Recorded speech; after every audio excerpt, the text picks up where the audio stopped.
Hi guys and welcome back to my channel. Remember, if you don't already, to subscribe down below, give me a thumbs up on any videos that you're enjoying, and also follow me on my various social media. So I'll start off by saying a massive thank you to everyone that said happy birthday to me at the weekend. I had an amazing birthday. It was quite chill during the day, but I did get very drunk on the Saturday. I don't actually remember much of it. I don't even remember if I actually got out to have my half-price cocktails. I think I might have passed out. I vaguely remember being passed out in a taxi, but if that was the start or the end of my night is another thing, because I am a massive lightweight. But yeah, I think the funniest thing that actually happened to me on my birthday is something really random. If you didn't already know, I think I put this on a tweet a few months ago. If you're a new face on my Instagram and you like one of my things or follow me, I do tend to have a stalk of your Instagram just to like get a feel for who you are, and like if you're following me because you like racing or if you just like my face, which apparently people do, strangely. But yeah, I was flicking through my notifications the morning after and I came across one that was like, Antonio Felix da Costa has liked your comment, and I was like, what comment? What comment?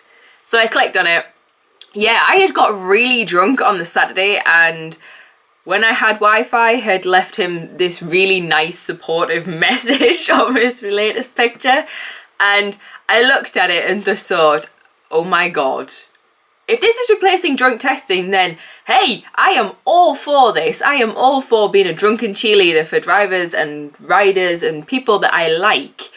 But yeah, I just rather remember when I send these things. So yeah, I had a bit of a giggle about that. It's just a classic thing that I do, really. But anyway, down to business. So we have had the most anticlimactic driver announcement since Mercedes announced Bottas in 2017. To be honest, Mercedes had a bit more showmanship when it came to announcing Bottas. The tweets were a bit more entertaining. The entire thing was a little bit more entertaining. Williams just kind of came out and just went, yeah, this is Sergey Sirotkin. He will be with Lance Stroll. Ta-da! The end. Well, not the end, because they also announced Robert Kubica was going to be their reserve driver. So, yeah, I am very mixed about this. I don't rate Sergey Sirotkin massively. I did watch GP2 in 2016. Obviously, if you've ever seen my other videos about, and well, or heard me ever say anything about Antonio Giovinazzi. Yeah, so I watched him in 2016 just narrowly beat Lello to third place in the GP2 World Championship. So personally, I think it's a bit of a weird one to have like a team like Williams, who are, they're mid-ground. I mean, they're battling with the likes of Force India, who have an established driver such as Perez, and they're battling with Renault, who have what I now class as two established drivers in Nico Hülkenberg and Carlos Sainz Jr. So to have two massively inexperienced drivers like Lance Stroll, who's what, 19? I think he's 19 now. Yeah.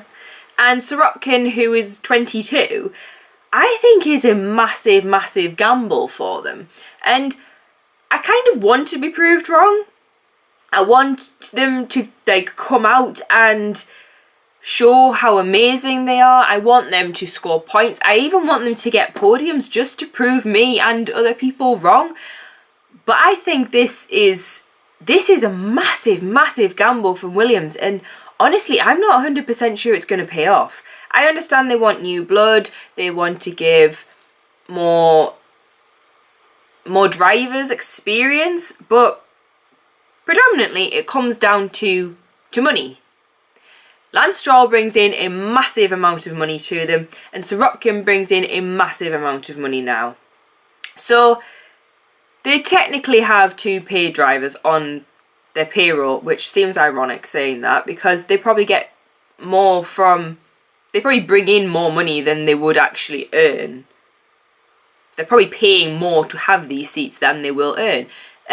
So yeah, I'm really, really unsure of this. I also think it's a bit of a backhand to Kubica. Like, I understand in testing there was some issues. He wasn't as fast as they were expecting him to be. He didn't really improve. But the guy's been out of it for quite a while. But yeah, again, I hope that Kubica's going to be their reserve driver, their test driver, that will bring in this experience and be able to kind of coach these two to reach their full potential, to get the team some points, to battle, to try and claw the way up and battle with the rest of them. But yeah, I'm so unsure about this, and I have discussed it with a few people I work with who are also Formula 1 fans, and they're the same. Like, they didn't watch GP2, and they'd never actually heard of Sirotkin, but they're also under the same impression as me that this is a huge gamble for such an established team as Williams. But I guess we're just going to have to wait and see what 2018 brings. The other driver announcements of the week have been that George Russell and Jack Aitken will be joining ART in their F2 team, which is yet another anticlimactic announcement, in my opinion. So it seemed only right that Aitken and Russell were going to be graduating to F2. I mean, you've got the GP3 champion, you've got the GP3 runner-up. I don't know what that's actually classed as. I think it had some bizarre name, but I can't remember it. So it seemed only natural that they were going to be joining ART again, or at least another F2 team. So congrats to you two, massive congrats to you two. I can't actually wait to see what they can do, because they're both very quick guys, and they've got the likes of Lando Norris, who is joining Carlin in F2. Ooh, I'm popular. I'm not popular, it's my dad. So yeah, I'm really looking forward to what the F2 season can bring. The other driver announcement this week has been that Jake Hughes will be joining ART in GP3, not F3. So he was originally with Dams in GP3 in 2016. Yes, 2016. And then he went to F3 and is now back in GP3. It's just a little bit of a switcheroo. So yeah, I'm like, there hasn't really been that many of the GP3, F2 seats kind of revealed.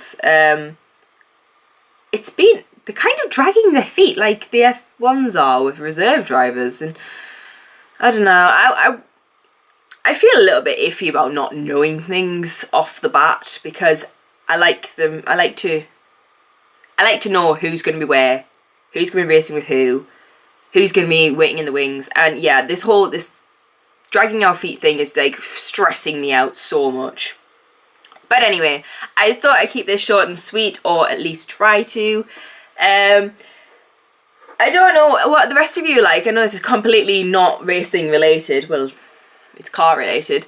If you didn't already know, I do live in the northeast of England. We have had, last night, we had about 15 inches of snow. So, yeah, just to pop on from the whole fact I said I was popular, I wasn't popular. Yeah, my dad's just asked me, it's completely off topic, my dad's just asked me if I got home alright. Yeah, I'm obviously home. I don't have my car with me. Actually, there is so much snow that is now, well, it's now frozen on my estate that my car can't actually get up, and when I was halfway up my hill, my wheels started to spin, I slid backwards, and made it even better, the police were coming down. The police did nothing. The police watched me slide down backwards on a hill in my car. So yeah, props to you, Durham Constabulary. Thank you for helping, you're so kind. So yeah, I'll try and Sorry for my little rant there, but yeah, it really irritated me. Like, they watched me sliding backwards down a hill on the ice. I know they couldn't really do much, but you could have at least tried. Like, tried to offer some assistance when I stopped my car and had to work out how the hell I was actually going to get it to a safe spot so I could park. But yeah, that made my journey to work really fun. Anyway, I will leave it at that. Tell me who you think should have the remaining F2 seats. I cannot get that through my head. I know it's been a year, but I can't get it through my head. F2 and GP3 seats. Who do you think should have got the Williams seat? I know I said this in my last video, but who do you think should have got the Williams seat instead? Remember to subscribe down below, follow me on my social media. I will be back soon. I'll also put the link to my blog. I'm trying to use that more. Also, if you want, I will put the link to my amazing Daniel Ricciardo top. I love it. It's like my favourite top in the world. Anyway, that is all. I'm going to love you and leave you. Remember to subscribe and follow me on my social media. Give me a thumbs up, all that jazz. But for now,